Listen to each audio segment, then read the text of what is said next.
Tu cherches une solution personnalisée pour ton bien-être, mais tu n'as pas forcément le temps ou l'envie de consulter un ou une naturopathe? T'inquiète, j'ai trouvé une solution parfaite pour toi. J'ai découvert il y a pas longtemps la marque de compléments alimentaires Cure avec 2 U. C'est une marque de compléments alimentaires sur mesure qui répond à tes besoins spécifiques. Chez Cure, ils ont compris que chaque individu est unique. C'est pourquoi ils ont développé un concept novateur qui permet de bénéficier des avantages des compléments alimentaires personnalisés sans passer par une consultation ou un accompagnement de naturopathie. Tout d'abord, il faut se rendre sur le site web et répondre à un questionnaire détaillé sur ta santé, tes habitudes alimentaires, tes objectifs de bien-être, etc. Et grâce à un algorithme, ils analysent tes réponses et ils créent une formule de compléments alimentaires adaptée à tes besoins uniques. Donc moi, j'avais sélectionné dans la commande que j'ai faite que j'étais fatiguée, que j'étais végane, que j'avais un petit peu des problèmes digestifs et ça m'a proposé des plantes, des compléments alimentaires que je connaissais pas comme la boswellia, le guarana, des probiotiques, du bacopa et de la L-glutamine. J'avais aussi de la B12 et du magnésium, mais j'ai pu le retirer de ma commande finale puisque je l'avais déjà par ailleurs, donc c'est super pratique. Les compléments Cure sont fabriqués à partir d'ingrédients naturels de la plus haute qualité, soigneusement sélectionnés pour leurs bienfaits spécifiques et chaque formule est élaborée en tenant compte du profil individuel de chaque personne pour offrir une approche sur mesure et soutenir ta santé et ton bien-être. Avec leur fonctionnement, tu es sûr de recevoir des compléments alimentaires de qualité sans tracas ni incertitude, pas besoin de te soucier des dosages ou des interactions potentielles car chaque ingrédient est soigneusement dosé pour t'apporter les meilleurs résultats et ils viennent avec une petite boîte sous forme de distributeur qui est pratique à mettre soit sur ton bureau là où tu travailles, soit dans ta cuisine pour y penser tous les jours et avoir exactement la dose dont tu as besoin pour faire ta cure. Je t'offre 30% de réduction sur ta première cure avec le code Louise8606. Donc tu peux tout de suite te rendre sur le site cure.com avec 2 U et remplir ton questionnaire pour recevoir ta cure personnalisée avec mon code promo de moins 30%. Je te mets le lien en description de l'épisode. Bonne écoute!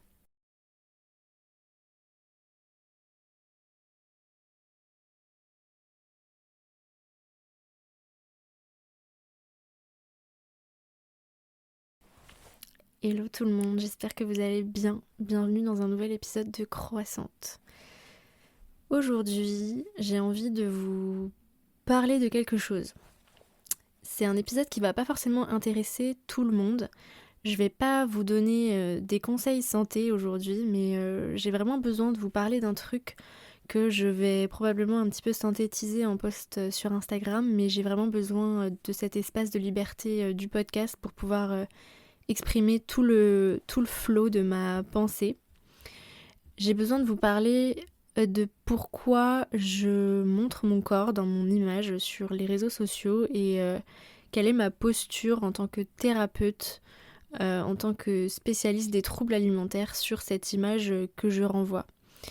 J'ai vraiment envie de vous partager cette réflexion qui m'anime depuis plusieurs mois autour de mon image et de l'impact que les images que je publie de moi, c'est-à-dire voilà, si vous me suivez sur Instagram, je pense que vous avez aussi cette image de moi d'une fille qui est souvent en maillot de bain, qui est souvent dénudée, qui a un côté assez sexy dans ce qu'elle dégage. Voilà, je fais de la danse en talons, tout ça. Je publie souvent des photos de moi assez dénudées. Et en tant que naturopathe spécialisée en troubles alimentaires, c'est une question sur l'impact en fait de montrer mon corps, d'engendrer potentiellement des comparaisons au sein des personnes qui me suivent pour ce sujet des troubles du comportement alimentaire, donc qui souffrent de troubles du comportement alimentaire, qui ont une mauvaise image de leur corps, etc.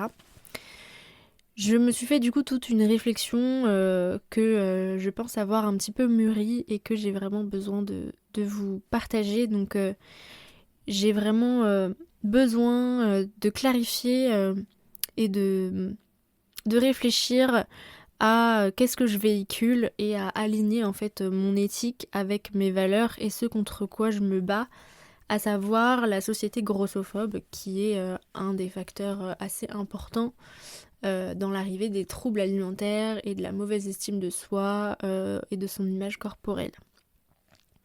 Donc voilà, comme vous le savez tous, si vous me suivez sur Instagram, je vis surtout à Bali et je vis surtout à moitié à poil. J'adore m'habiller de façon très dénudée. J'adore jouer avec ce côté-là dans mon style et c'est pas rare que je publie des posts sur la naturopathie en partageant du contenu santé tout en étant un peu vêtue. Et même voilà, ça m'arrive de poster des photos de moi en vacances, en maillot, juste comme ça, de temps en temps aussi. Et en fait, cette réflexion, je me la faisais déjà, mais il y a quelques semaines, moi, je suis tombée sur une série de stories, un espèce de débat dans la sphère TCA sur Instagram, sur est-ce que, en tant que thérapeute sur les troubles alimentaires, on doit ou non montrer son corps, montrer ses assiettes, montrer sa routine sportive, etc. Et j'avais l'impression que la majorité des thérapeutes, et en tout cas une en particulier que je suis, était assez tranchée sur ce sujet et allait à l'encontre avec ce que moi je peux faire par exemple. Donc c'était, j'ai retrouvé la story en question, c'est une thérapeute, une naturopathe accompagnante en troubles alimentaires aussi qui s'appelle Emeline Lecouf, qui a un compte Instagram très intéressant. Si ce sujet vous intéresse, je vous invite à aller la suivre. Et j'ai retrouvé sa story qu'elle avait mis à la une et du coup je me permets de la relire avec vous pour que vous compreniez le départ un petit peu de mon alerte à ce sujet. Donc Emeline, elle a mis dans sa story: à titre pro, ma posture à ce sujet peut paraître radicale. J'estime que ma communauté est a priori plutôt composée de personnes ayant un rapport à l'alimentation ou au corps pas ouf, et étant donné que je suis mince et blanche, tout partage d'assiette, de corps, de sport risque forcément de vous rendre inconfortable, de rendre inconfortable une partie d'entre vous, et j'estime que quand on est professionnel de l'accompagnement, on est en devoir d'interroger ce qu'on véhicule, de réfléchir autour de l'éthique et des effets de nos partages publics. On n'est pas des personnes lambda, même si en accompagnement, on cherche à instaurer une relation sans hiérarchie. On ne peut pas oublier qu'on a quand même un statut d'accompagnante et qu'on est vu comme tel. Bref, on est responsable un minimum de nos contenus et on connaît le danger des réseaux sociaux et des représentations faussées.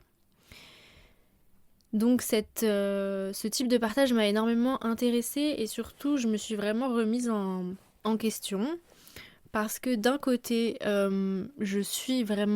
je veux vraiment me positionner contre la grossophobie, contre la diète culture. L'hégémonie de la représentation des corps minces et normés sur les réseaux sociaux est quelque chose que je veux combattre également. Et j'ai conscience évidemment que quand on a des TCA, qu'on suit des gens qui montrent leur corps, forcément les gens vont se comparer. Donc moi, pour mon expérience de ça, j'ai toujours eu plus ou moins un bon rapport aux réseaux sociaux, dans le sens où j'avais pas l'impression de me sentir mal en regardant les réseaux sociaux, j'avais pas l'impression de me comparer, que ça baisse mon estime de moi, mais au final, je me souviens quand même que par exemple, il y a 2-3 ans, je suivais Emilie Ratajkowski sur Instagram, Emrata, et en commençant TSE, en me remettant au sport, j'avais vraiment pour objectif d'avoir le ventre d'Emrata, qui a clairement un creux à la place du ventre. Et j'étais persuadée en fait en commençant le sport que j'allais atteindre en fait cet objectif, que j'allais avoir le même corps qu'elle, alors que c'était un objectif ça va pas du tout avec ma morphologie et que avoir un creux à la place du ventre c'est juste malsain. Donc il y a ce côté-là où je suis complètement d'accord que c'est hyper important quand on a une communauté qui est touchée par les TCA de faire attention à l'image qu'on renvoie, parce que du coup c'est contre-intuitif en fait, forcément. Et d'un autre côté, personnellement, et je pense que c'est pas le cas de ces autres thérapeutes, déjà j'habite sur une île tropicale, donc je vais pas forcément me cacher, aller m'habiller des pieds à la tête quand je vais faire du contenu. Déjà ça me paraît débile. Et puis j'ai vraiment aussi réfléchi sur qu'est-ce que ça représente en fait, le fait d'être dénudée, de montrer son corps pour moi. Et j'ai vraiment conscientisé que ça fait vraiment aussi partie de moi. Qu'être dénudée pour moi c'est aussi montrer la liberté, parler d'amour, parler d'un mode de vie aussi très nature. Quand je poste des vidéos de moi qui danse, c'est pas juste pour dire regardez comme je suis fraîche et bonne, c'est pour partager quelque chose de l'ordre de la liberté d'expression corporelle, de se sentir bien dans son corps, de vibrer, quoi, d'augmenter son énergie sexuelle. C'est aussi ça que j'aime bien quand je partage les vidéos de danse, c'est que, et je pense que c'est ça que ça vous fait aussi, c'est de voir quelqu'un qui est qui est connecté à son corps, qui est dans les sensations, qui valorise en fait un espèce d'épanouissement de son énergie sexuelle. C'est aussi une façon de canaliser son énergie sexuelle. Et il y a vraiment aussi quelque chose dans mon pourquoi je fais ce métier qui est très lié à cet épanouissement-là. Se sentir bien dans son corps, se sentir belle, se sentir sexy, sentir cet épanouissement en fait. Cette passion pour la vie, ça fait aussi partie de la santé pour moi. Et donc, j'ai pas envie de tomber dans une remise en question radicale de ça parce que j'estime que ce côté-là de moi, c'est pas mal et c'est pas complètement désaligné avec ce que je partage non plus. Et j'espère en tout cas que ça aussi c'est compris et que la plupart des personnes qui me suivent font bien la différence.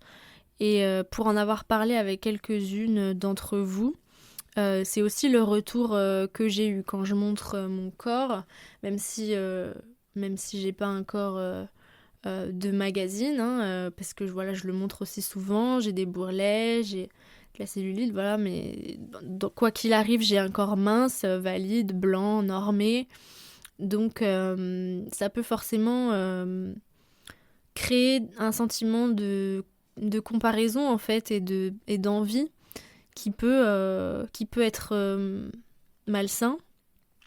Mais pour en avoir parlé avec certaines d'entre vous, c'était pas perçu comme ça. Au contraire, j'ai eu le sentiment dans les messages que je recevais que vous aviez plutôt l'impression que ça vous inspirait aussi à vous assumer et à vous sentir bien, même si encore une fois, je suis mince et j'ai un corps normé. J'ai des attributs qui sont valorisés dans la société, dans les critères de beauté actuels. Donc c'est beaucoup plus facile de s'accepter dans ces conditions. Donc je pense que se sentir belle, se sentir sexy, être fière de soi, ça fait aussi partie de la santé. Mais le message que je veux faire passer aussi, c'est que c'est pas réservé qu'aux personnes minces. Même si on voit plus rarement des personnes au corps non normé s'afficher en maillot de bain, vivre leur meilleure vie, exprimer leur sensualité, etc. Je voudrais vraiment aider aussi ces personnes-là, aider cette représentation. Donc, je me suis un peu remise en question avec ce qu'ont partagé mes consoeurs, si je puis dire. Et ça m'a aussi remise en question aussi bien d'un point de vue pro, mais aussi d'un point de vue perso. C'est-à-dire que je me suis aussi questionnée sur pourquoi tu montres ton corps. Est-ce qu'au fond de toi, il n'y a pas toujours cette croyance que tu ne peux être aimé que par le biais de ton corps, de ton apparence, de ta beauté, etc. Donc, je sais que j'avais cette croyance-là dans ma vie amoureuse.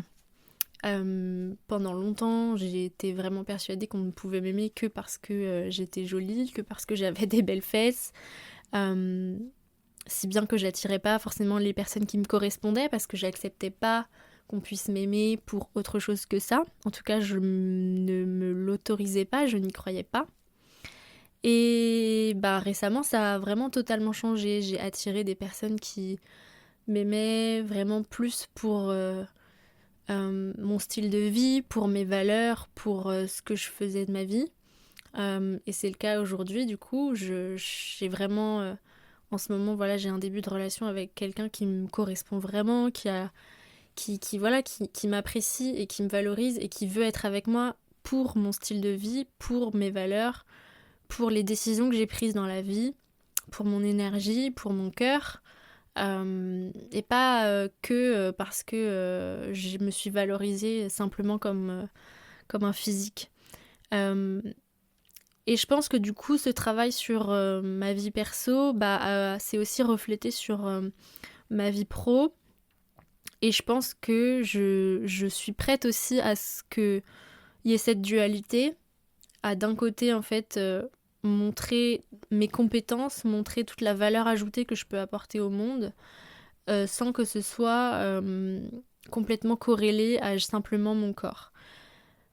Malgré tout ça, en fait, la solution pour être alignée avec mes valeurs, pour avoir une éthique dans mon business et dans mon image, je pense que du coup, la solution, c'est tout simplement d'être qui je suis, de partager toute la valeur que j'ai à partager en restant qui je suis, en me montrant et en ayant une image extérieure qui est celle avec laquelle je me sens à l'aise, c'est-à-dire ben voilà, quand c'est en maillot de bain, bah, c'est en maillot de bain et j'ai pas à avoir honte.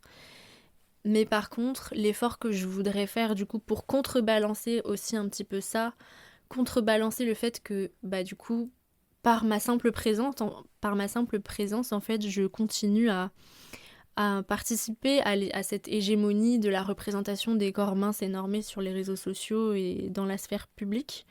Pour contrebalancer ça, je vais vraiment faire l'effort à partir de maintenant de beaucoup plus partager des contenus et des images de personnes au corps non normé, de personnes grosses, des comptes tenus par des personnes grosses qui s'expriment pour en fait profiter de ce privilège de la minceur et de la beauté que j'ai et qui fait que j'ai une audience aussi plus large pour du coup partager tous ces contenus qui sont peut-être stigmatisés parce que ils sont tenus par des personnes grosses. Je vais profiter de mon audience et de mon privilège pour leur offrir cette représentation supplémentaire. Et que toutes les personnes qui me suivent aussi pour l'inspiration, le lifestyle, qui me suivent aussi parce que peut-être qu'elles sont simplement inspirées par moi, voilà, et qu'elles me trouvent jolie aussi, qu'elles puissent du coup à travers moi connaître aussi tous ces comptes qui sont tenus par des personnes grosses et des personnes au corps non normé, etc. J'essaierai de le faire beaucoup plus en story. Et il y a quelques comptes déjà que je peux vous conseiller, que j'ai déjà cités dans certains épisodes. C'est le compte Instagram Corps Cool, le compte Instagram Amandine Follavoine. Vous avez aussi un podcast qui s'appelle Gras Politique. Je pense aussi à un compte Instagram qui s'appelle Fat Ethnographie. Voilà, je les cite ici, je mettrai les liens dans la description également. Et j'espère que ça vous inspirera et qu'on pourra lutter tous ensemble, personnes minces et personnes grosses, à lutter contre la grossophobie et à faire en sorte que les gens puissent s'accepter sans normes et sans étiquettes, tels qu'ils sont dans l'ici et le maintenant. Voilà. J'espère que ce petit mot que j'avais besoin de faire pour m'exprimer à ce sujet sur ma posture en tant que thérapeute vous aura été agréable à écouter, que ça vous aura aussi inspiré potentiellement d'autres personnes qui sont peut-être dans la même posture que moi de thérapeute et sur ce sujet des troubles alimentaires, ou d'autres créateurs de contenu qui sont amenés à voilà, et vous aussi en tant que simplement personne faisant partie de communautés, à essayer de reconnaître et valoriser les personnes qui font cette démarche-là aussi et qui remettent de la conscience aussi sur leur éthique. Voilà, je vous souhaite une très bonne semaine. N'hésitez pas à m'écrire si vous avez des remarques à me faire sur la suite de cet épisode. Je vous dis à la semaine prochaine pour un nouvel épisode. Ce sera probablement du coup aussi une interview sur l'alimentation végétale, le sport, les restrictions, etc. Donc voilà, je vous fais plein de gros bisous et à bientôt.